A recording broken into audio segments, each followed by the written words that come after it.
If you or a loved one is struggling with a gambling addiction, there are resources here in Syracuse that can point you in the right direction to get a little bit of help.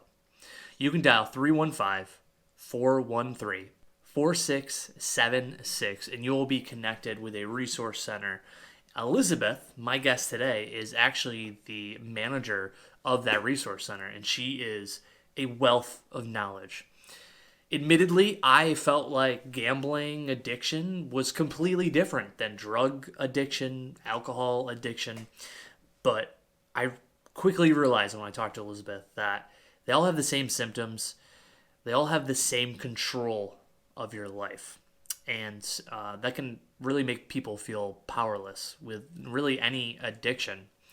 I feel like I learned a lot with this conversation, and I've been very fortunate where nobody in my life has had to deal with a gambling problem. So it was a really great perspective just hearing Elizabeth and what she does on a day to day basis and what they can do to help you. I'm glad Elizabeth and her team are here in Syracuse because they are doing just fantastic work. I can't say enough good things about them. I'm excited to share this episode with you because I hope it could help you or maybe a loved one who might be struggling. I think there's immense value in this episode. So, without further ado, here's my friend, Elizabeth Toomey.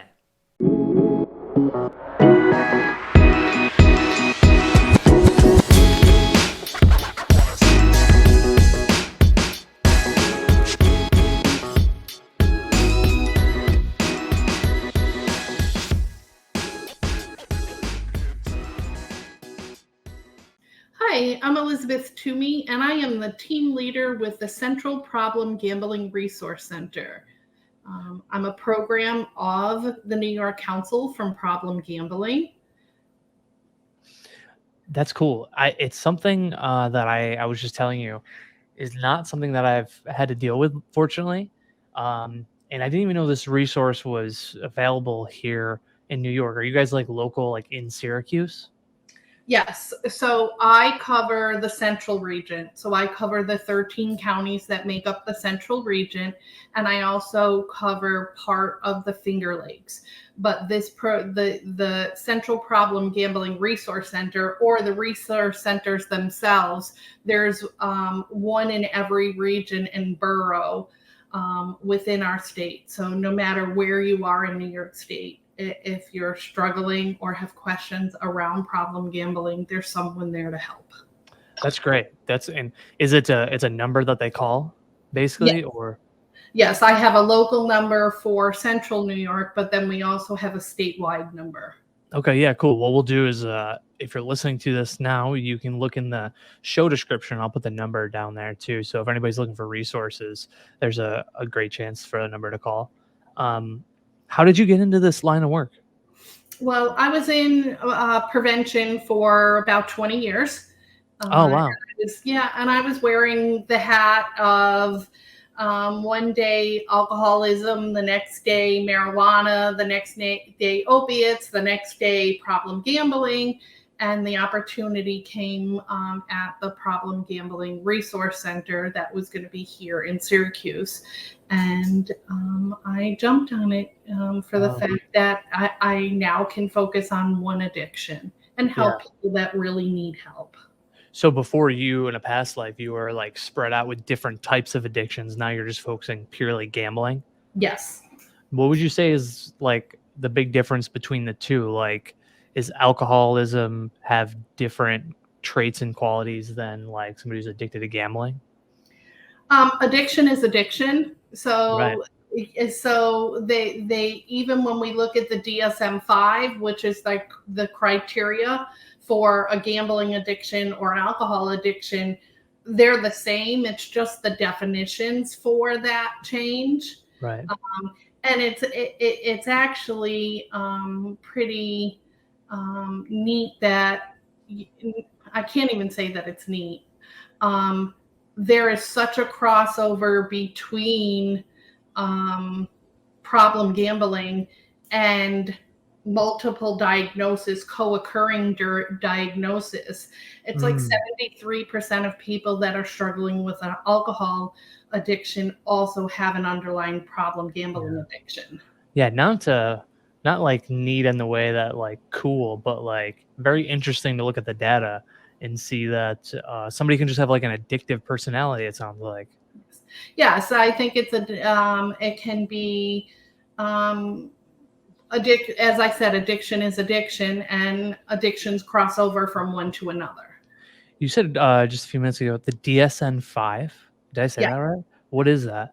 So to be diagnosed with any type of addiction, there is a criteria that a licensed mental health worker or a licensed social worker or psychologist, a physician has to meet. You have to meet those criterias, and those criterias are in the DSM-5, which is a diagnosis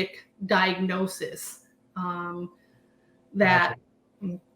and I mean for problem gambling it looks there's like 9 different you have to meet 4 out of 9 different criterias within a 12-month period for problem gambling, and it's things like withdrawal, preoccupation, bailout, those things that we hear with other addictions also. Interesting. That's in New York State, there's types of gambling that are illegal and some that are legal. Which ones are legal in New York State? Because I could think of casino and like horse betting's legitimate. Like what else? There's casino, there's horse betting, there's online gambling, there's lotto. Oh, yeah. I mean, think about it. Lottery and lottery tickets, and Right. those are all gambling. Mm-hmm. Bingo's a form of gambling. I wouldn't think bingo. Yeah. Mobile sports betting and raffles. Huh. So the definition of gambling is risking something of value for a chance of a reward. So even when we look at raffles and things, you're paying $1 for a raffle ticket for a chance of winning something bigger. Right. And that could a downward spiral where you could be just chucking money at it, huh? Yeah, like chucking money at it. You know, we think a lot of times when we think of problem gambling, we think of casino gambling or sports betting, things like that. But we do get calls to our hotline, our helpline, people that are struggling with gambling, with scratch offs, with lottery, with raffles. Wow. I never would have thought it. Especially during COVID, a lot of raffles and stuff took place online. So that's how people started to get in into that sphere. that type. Right. And then you have your, which aren't legal, but you have your poker games and your dice games and stuff that people... Whatever they can do to throw some money on the line, right? Yes. What is like the most popular type? I want to throw a dart at the board and say casino, but I'm not in that world. I would say right now, when we look at it across New York State, we're looking at casino gambling being one of the most popular. And think about it, though. Most of our casinos are destination. Go for dinner, go for entertainment. So casino gambling is very popular. But mobile sports betting is creeping up there. And so is lottery tickets and scratch offs. It depends on the groups that are partaking in those things. That's when I go to the casino, I feel like I can tell the ones that blow their paychecks, and I don't mean to be prejudiced, but I feel like I can see this like the addiction very forthright. But I would also imagine there's probably some good people who are good at hiding that addiction as well, right? Well, we call gambling the hidden addiction because if you think about it, Oh, um, right. you can't test for it. Basically, you can screen for it, but there is no blood test or Right. breathalyzer or anything like that to test for it. So somebody's well into their addiction before their loved ones really know what's happening for the most Right. part. And for them themselves, sometimes they're into their addiction before they're like, oh my goodness, what just happened? Yeah. Wow. It's think of the group like you exist to help people who are like really struggling with that. It's seems to be like a part of their personality, right? Like if they're addicted to gambling, what was the statistic you said? Like 72%, something like that. 73% of those that are struggling with alcohol diagnosis also probably are struggling with gambling. Something. I'm a big follower of the UFC, MMA, and recently, I would say in the past like year, maybe even couple years at this point, we've seen an increase in betting where you can place bets on fighters. There's odds, and I feel like that recently became legal or something. Is that true, or has that always been legal? So, sports betting in New York State became legal a year and a half ago. Okay, all right. In New York, made it legal in 2021, January of 2021. They were hoping to bring in about $57 million in tax revenue to the state. They did that in the first 3 months. Wow, really? Yeah. So in the Holy first cow! year of mobile sports betting in New York State, approximately the governor's announcement was approximately $9 million came in revenue from mobile Wow, sports betting. holy cow! Um, That's insane. So, have in that last year and a half, has your workload gotten bigger because that's like a new venture? we're seeing more and more calls come in for mobile sports betting with people realizing that they've got themselves in a jam when it Mhm. comes to, but think about it.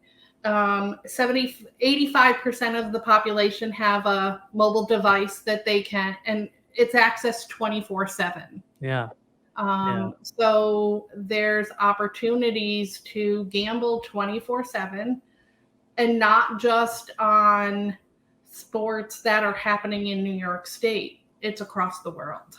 yeah, So yeah, there's easy access. yeah. Easier access than before, and also, man, I hate how the UFC just puts it in your face, like the betting odds. There's even like DraftKings sponsored time clock. It's just like, oh, get it out of here. I don't care what I don't care what they are because I don't partake in gambling. Maybe like slots every now and then, but not sports betting. Is one area of mobile betting bigger than the other? Like sports in comparison to like mobile game betting? I don't know if that's a thing. Um, I don't really know the answer to that. I do know that mobile sports betting itself, the demographic that we're seeing that they're It's bigger. what you said about the it's in your face, everything else. The target audience are males, that college age young adult, like 22 to 35 ish. Mhm. And there's a big push out there to make that to get that age group and not just males but females too to partake in those activities. Does like if you're there in person or betting mobily, is there a difference? Is it still this? It's probably still one and the same. You're still gambling, right? You're still gambling, but think about it, on your mobile device things can be done very quickly. Right. Where if you're in person, like at the horse races or something, you have to go up to the cage or to the area and place your bet and everything else, where you can do it directly from your phone. So you can place 10 bets like that. Right. What demographic do you see getting targeted the most when it comes to these mobile sporting bets? I think it is our males between the age of 22 and 35. Right. That demographic. I think this fall you're going to see heavily advertised on college campuses. Really, you think so? I think so. Because, man, I wonder what's the idea behind it, because they have a little bit more money to spend, or it's a younger audience that's willing to learn how to make a quick dollar. I don't know. I think it's the age group. It's think about that generation. Everything is very easy access, very quick, very fast. I also think it can be a little bit of what you just said. For some, it might be the enticement to partake in this because there is easy access to money, but it can be also easy access to lose a lot of money. Right. What are like one of the first signs someone's listening to this right now? Maybe they don't even realize they have gambling addiction, but what are some like early signs? We like to say that if you think you might have a problem with problem gambling, then you probably have a problem.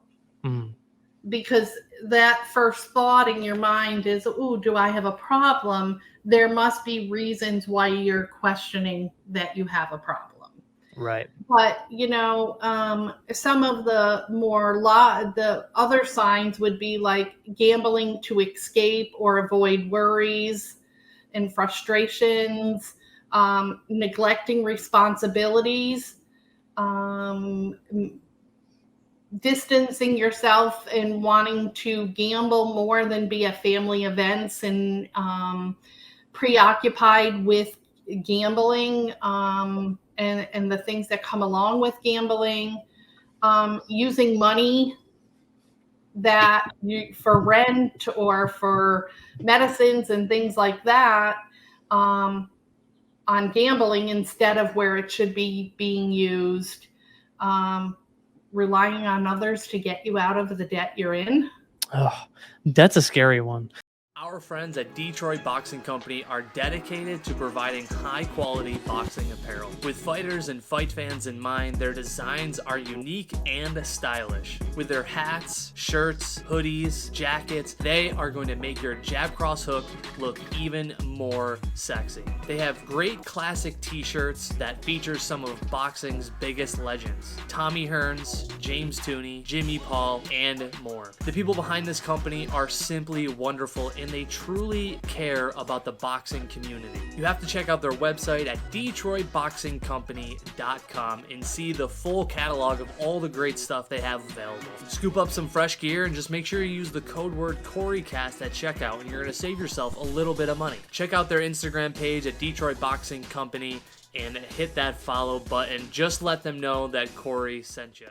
I mean, any addiction is a slippery slope for your bank account, but especially gambling, because there's no limit to how much you're spending. Like you could drop $100,000 in a hand. Scary money. I think one of the things that I realized also is think about, if you're struggling with another addiction, such as alcohol, you can just stop drinking.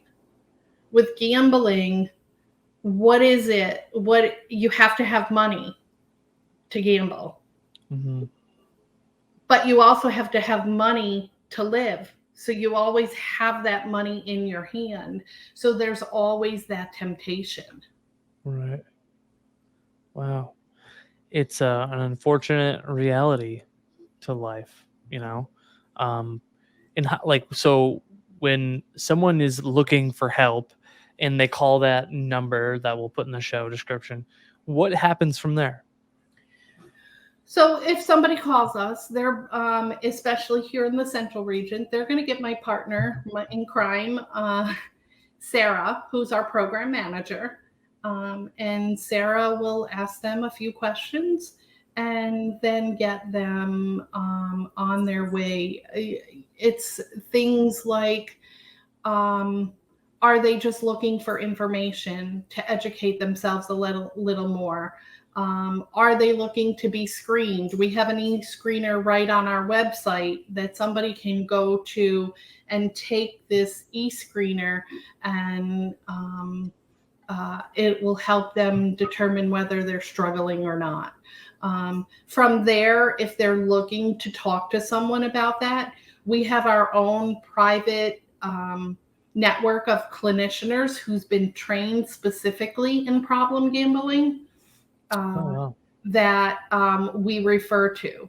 And the one thing about our services that I think is very important for people to know is that we believe there is no barriers to getting the help that you need. So we make it pretty quick and easy to get that help. Should somebody want it, we work with our GA, Gambling Anonymous, if they're just looking for support groups. But we also, as I said, no barriers to help. So if somebody comes to us and can't pay, we do provide some free access to care also. That was going to be, because I would imagine if these people have a gambling addiction, they might not have much money to spend. That would be the big issue, right? Right. So yes, as I said, no barriers to help. So whether somebody can afford to get the help and wants to go through their insurance, or whether somebody doesn't have insurance and is still looking for that help, we will help them and get them the help and provide them with the hope to recover from it. Then if they have a problem that's been identified by the screening process, is it like an online course? Do you have to live on site? What does that look like? So if somebody, it'll give them after they do it, if it says they have do the online screener, if it says it will ask them to put in their zip code and give them a number. If it's here in central New York, they'll talk to Sarah. If it's somewhere else in the state, one of the other program managers would pick up. And the nice thing about our program managers, every one of them works directly with our private clinicians. So they know them, and we really value with setting somebody up to be successful. So we're going to connect them with a clinician that we think they're going to be successful with. We're not going to hook somebody up with someone that's, we try to find the right match. Yeah, basically. Right. That's super important. Yes. Super important. So the other thing that I neglected to say was that this isn't just for the gambler. Sometimes the person that's struggling isn't ready to get help, but their family members are struggling because of that. So we will also provide those supports for family members and loved ones. That's a great point to make. Especially, you don't have to be somebody struggling with addiction, but if you know somebody and you are trying to help them come to terms, you have different programs and services available. We have support groups and services available for family members and loved ones also. Yes. Core groups, they meet once a week. Some groups meet once a week. Some family groups meet once a month. Sometimes it's that person, they're struggling enough that they go into our clinical network also and meet weekly with a counselor. Wow. And how do you guys figure out which counselor to hire? You probably screen them too, right? Right. So we, like I said, we have our clinical network of clinicians who they're either licensed social workers, licensed mental health, or licensed marriage and family therapists who we've recruited. They're in private practice themselves or in small group practices, and they go through a 60-hour training with us, specifically around problem gambling. And then we do interview, a site visit, all that stuff with them, so that we know who we're referring people that are struggling to. Right. Interesting. So Clinicians, we're always looking for them. So if somebody that's listening to this is in private practice and is licensed mental health, licensed social worker, or marriage and family therapist, and you want to provide help and interested in helping people with problem gambling, give me a call and we'll get you as part of our network. yeah, that's great too, especially because I mean, man, I'm sure you're always looking for people, right? Yes. Yeah. That's important. Yes, especially nowadays, because so many clinicians are their caseloads are so full that we do try to onboard as many clinicians that will fit within our network and are interested in helping people with problem gambling, because we want to make sure that we can match our clients up with the right match. Right. And now I would imagine with your organization, is it technically a nonprofit? Like how does it work? So the New York Council on Problem Gambling, which I fall Through the state program of, we are funded through OASIS, which is the Office of Alcohol and Substance Abuse in New York State. Okay. And but we are a nonprofit ourselves.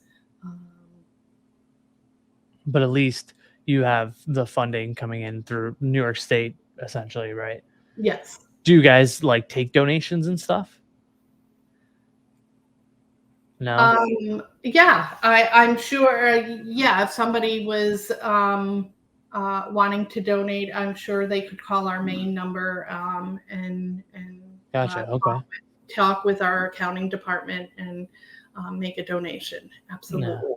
I would imagine like there could be people who are listening to this and like maybe they're like gambling addiction. I don't really have. I like to go to the casino once a week, but that's I'm not crossing any lines. When it becomes crossing line becoming severe addiction, it might be too late to notice.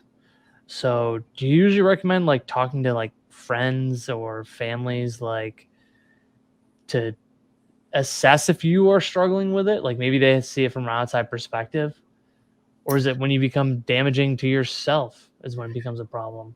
I think if you're questioning whether you have a problem, to just evaluate. You probably have a problem. Yeah, just to evaluate it. Are you spending money that you should be spending somewhere else? Right. Because are you preoccupied thinking about gambling all the time? Are you missing out on family events or friend events because you want to go to the casino, because you are sitting home watching 5 different sports games going on that you normally wouldn't have any interest in? Right. It becomes a problem when it takes over some of those things in your life that you used to do. Yeah, right. Especially spending time with family, prioritizing family over a football game. I don't know. That's a weird one. That's a slippery slope. Football game that you're sitting there watching and your family's there, but you're so focused on the game that you're not interacting or enjoying the game with your family and friends because it's all about the win. Right. Yeah. How many people work together with you? So here in the Central Region, there's two of us. I'm the team leader, and Sarah's the program manager. And we cover the Central Region. We keep our staff low so that we do have that pool of money to help people if they need help. Oh, right. So if somebody's struggling with trying to make a Right. payment or something, right? Gotcha. Across the state for the New York Council on Problem Gambling, right now, I believe there's 32 of us in the state helping people. In the state.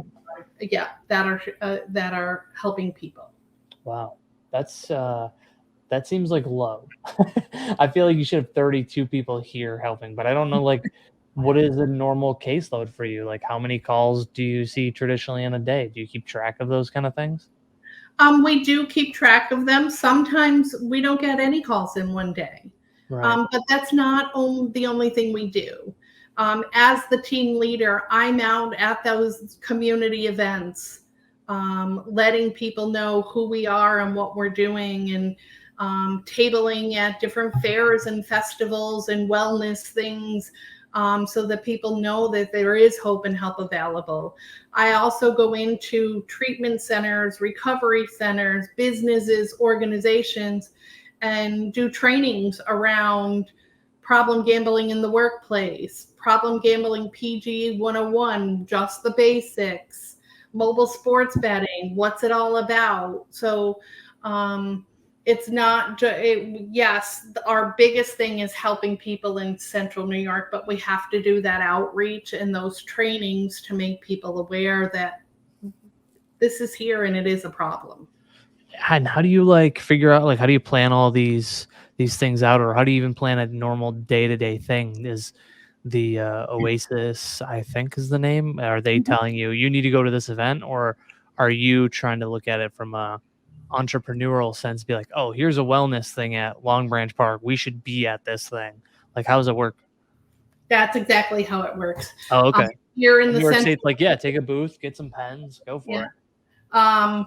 Here in the Central Region, I pretty much, as long as I'm available, will go anywhere and everywhere to get the word out so that people know that there is hope available. I'll be at the New York State Fair in August for Stomp Out Stigma Day.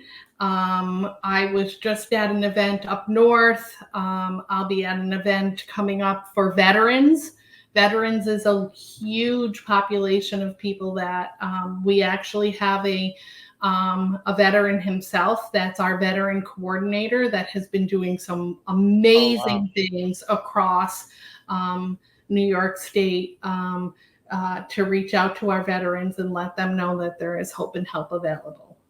Wow. I didn't know as the veteran gambling problem demographic, like, larger than most.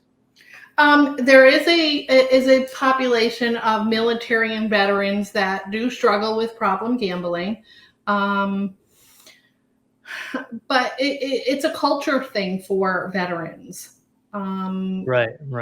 So And I thank God there's like somebody there in your organization that like will put them together. And he's a veteran too. What better person to do that than him, you know? he's amazing in the work that he's doing across New York State with our military and our veteran population. Wow, that's really cool. Yeah, I'm sorry, I didn't mean to derail you there. You're going on. You're making a good tangent. So I derailed you to the VA thing there. Yeah, I mean, there are just so many. We don't think about when we look at our different populations. We have our aging population, and our seniors are more all about the casinos right now. Oh, right. So we have that. The younger demographic is all about the mobile Sports. Yeah, our younger demographics is more interested in the mobile sports betting. We didn't even talk about suicide. Right. Problem gambling has the highest rate of any addiction for suicide. Oh, you're like, because you could get in a position where you owe people an unrealistic amount to pay back. Desperation. Right. Wow. Wow, I didn't know that. That's a crazy statistic. Yeah. And then again, sometimes we don't think about it, about the larger scope of people with problems. I mean, domestic violence, Right. intimate partner violence, all of that um, is the different things that we try to educate people on because they're so prevalent. Wow. The things like you wouldn't think about, you know? Yeah, it's those close connections that you got to make the connection to realize, oh, this is a problem. If you had a magic wand that you could just wave and make your job easier, and that could be like literally get rid of gambling addiction, or it could be something like I just wish we had a better Xerox machine. What would you do if you could just wave a magic wand? Change one thing. More funding. More funding. More More funding funding. to have more people out there providing hope and help to those struggling. Mhm. And if you guys want more funding, do you have to approach Oasis with a proposal for the funding, or every year they just say, here's what you get, love it or hate it? We not so much here, I want to say in central New York, but of course, with our funders, we've said, hey, this is where we're seeing a problem, and have special projects going on that have been funded across New York State. Right now, we have some going on with our Asian American population downstate. Because that is a large population that we're finding are struggling. So we have a special project for that. We have a special project right now going on for our BIOPOC communities so that they there's more awareness and outreach going out to those communities as well. Our veteran population. We also have to look at our school population, our youth, and we do have some of our employees working on youth grants and getting that information out ahead of time to prevent problem gambling before it even starts. Right. Attack it at the source, right? Right. Exactly. Wow. Very interesting. It's lucky. I'm very fortunate I haven't had to deal with that issue. So I feel very lucky in that sense, but also very thankful that there's somebody out there like you who is providing like a really valuable service to people that are out there. One of the things that I think is a huge statistic is, only about 1% of New Yorkers struggle with a problem gambling addiction.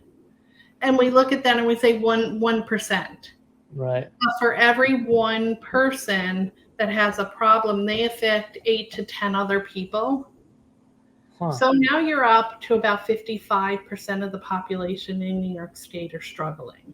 Wow. And that's why we're here, is to provide that hope and help to 55% of the population. Some people can go to the casino, have a good time, and come back and do it responsibly. Others need some help, and that's why we're here. Is there any misconceptions about gambling addiction that you see? The same as all the other, why can't they stop? Those types of things, I think, are the misconceptions. And as I said, addiction is addiction. I think it's hard. If you have some other addictions, you can stop or withdraw from that, but you're always going to have money in your hand. Right. Yeah. Wow. Well, Elizabeth, thank you so much for your time. Is there anything we didn't touch on? I feel like we covered a lot of great stuff that you guys do there. I would just like to say, if anyone's listening and they are struggling with a gambling addiction, they can reach out to 1-833 here to help, or email here to help at nycpg.org, and they'll get a response rather quickly. And we are here to help and provide hope to those who are struggling. It's a really great service that you guys are providing. Is it like a 24-hour turnaround time and response, or is it depend on the weekend? Or Right now, we have call operators on duty Monday through Friday from 9 to 5.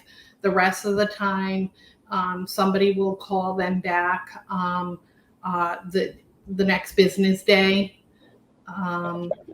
We're hoping that within the next year we'll go to a 24-hour line. Right.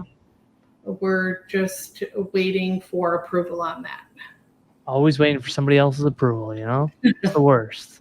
God, get these guys the funding, get them the people that they deserve to help people. Come on. Jeez. Elizabeth, thank you so much for your time. It's been a real pleasure learning more about what you guys do as an organization, and thanks for doing that, because I'm glad someone's out there doing that. Thank you for having me.